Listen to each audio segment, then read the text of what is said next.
I realized that I was lucky. I was very lucky.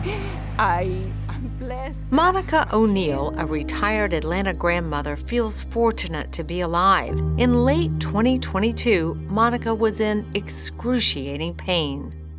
She had been having pain in her back for about 9 months and came in trying to get some help. They saw that it was not just a sciatica. I had a tumor in my spine.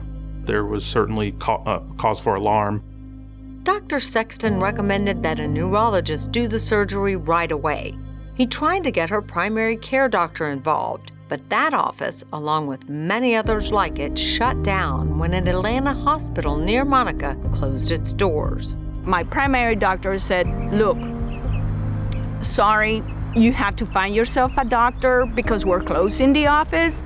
In that moment, I felt really like small. I found a neurologist, but because it would be like a new patient, it would take them like a month to take care of me. Monica's daughter kept calling neurologists, but no one could see her. My husband left me with good health insurance. I have all the ways to be able to have doctors and to have the service and the help. Despite having insurance and a daughter to make appointments and drive her, Monica couldn't find help. Her legs became worse. Now they were swollen, painful, and hot. She could no longer sleep or even lay down. You're like, okay, I'm done. I'm just gonna cry. I'm gonna just lay here and cry because I just don't know where to go. The fact that she was unable to get the care that she needed quickly was unconscionable. That tumor could have spread. It could have caused permanent neurologic problems such as paralysis.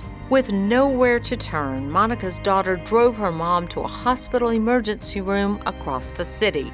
The hospital admitted her and scheduled surgery right away. I went through a very bad situation that made me think about those people, the people that don't have anybody to rely on. Dr. Sexton sees Monica's case as an example of what could happen to anyone. The answer, he says, is doing away with laws that prevent hospitals and even surgery centers from opening. He says Georgia's Certificate of Need laws are actually causing a lack of health care and are doing much more harm than good. They don't really consider what are the actual needs of the community, but the needs of entities that are, quite frankly, protected.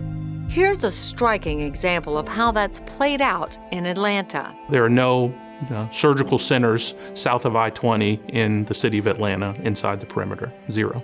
Despite the lack of care south of I-20, CON laws would keep other medical facilities, hospitals, or surgical centers from providing care here. If I said I wanted to open a center in this community because I believe there's a need, there would be a host of entities that would line up and argue that point. He says Georgia's CON laws haven't stopped hospital closures in rural or urban areas, and that things have to change. They inhibit competition, they inhibit the market, and suggest that regulations can do a better job at determining what a community's needs are as opposed to those people that live in the community.